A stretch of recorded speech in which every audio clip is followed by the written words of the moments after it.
இந்த இடத்திலே ஒரு முக்கிய விடயம் இந்து சமய கலாச்சார திணைக்களத்தின் சார்பாக விவேகானந்த ஞாபகார்த்த பணிமண்டலத்திலே விவேகானந்த கற்கை நிலையம் இயங்கிக் கொண்டு வருகின்றது. அந்த கற்கை நிலையமானது பல்கலைக்கழகத்துக்கு ஒத்த ஒரு கற்கை நிலையமாக இயங்கிக் கொண்டு வருகின்றது. அங்கே 6 வகையான கற்பித்தல் செயற்பாடுகள் முன்னெடுக்கப்படுகின்றன. இதிலே முக்கியமாக பன்னிசை, பரதநாட்டியம், வயலின், மிருதங்கம், கதாபிரசங்கம், அதே போன்று உடல் ஆரோக்கியத்தை பண்ணக்கூடிய வகையிலே யோகாசனம் என்கின்ற இடம்பெற்று வருகின்றன.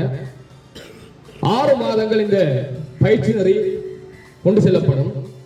120 மணித்தியாலங்கள் இந்த பயிற்சி நெறியானது செயற்படுத்தி நடைமுறைப்படுத்தப்படுகின்றது. இதில் 80% வருகை என்ற மாணவர்களுக்கு மாத்திரமே 2 பரீட்சை இடம்பெறும். ஒன்று எழுத்து பரீட்சை, அடுத்தது வாய்மொழி பரீட்சை இடம்பெறும். அதிலே வெற்றி ஈட்டிய மாணவர்களுக்கு பல்கலைக்கழகத்துக்கு செல்லக்கூடிய வகையிலே அடிப்படை சான்றிதழ் வழங்கி திணைக்களத்தினுடைய அங்கீகாரத்துடன் இந்த செயற்பாடு இடம்பெறும். அந்த வகையிலே இந்த கடந்த 6 மாதமாக இடம்பெற்று இந்த பயிற்சியானது தற்சமயம் முற்று பெற்றிருக்கின்றது.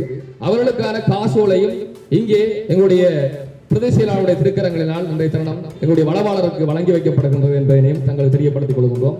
அந்த வகையிலே இந்த செயற்பாடானது தொடர்ச்சியாக செயற்படுவதற்கு தங்களுடைய அனைவருடைய ஒத்துழைப்பையும் கேட்டுக்கொள்வதுடன் இந்த காசோலை வழங்கிய பிற்பாடு எங்களுடைய உயர் அதிகாரிகளுக்கு முன்னால் பிரதேச செயலாளர்களுக்கு முன்னால் இந்த நீங்க உறுதியெடுத்த உங்களுடைய பதிவேட்டிலே இன்றைய தருணம் கையெழுத்தினை இட வேண்டியிருக்கின்றது.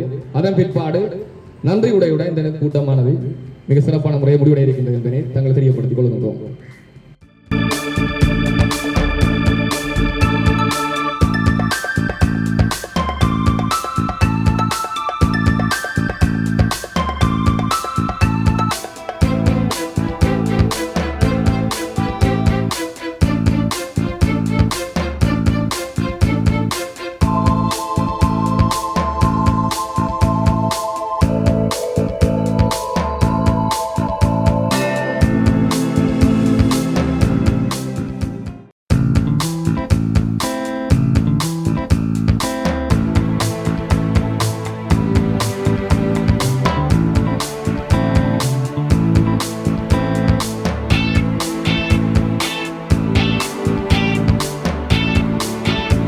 அறநெறி பாடசாலை ஆசிரியர்கள் இந்து சமய பண்பாட்டாளர்கள் விழுமியங்களை தங்களுக்கு பயிர்கின்ற மாணவர்களுக்கு முக்கியமாக தாங்கள் பயிற்றுவிக்க வேண்டும். அதனோடு சேர்த்து பன்னிசை போன்ற விடயங்கள், அடிப்படை விடயங்களை நீங்கள் மாணவர்களுக்கு பயிற்றுவிக்க வேண்டும்.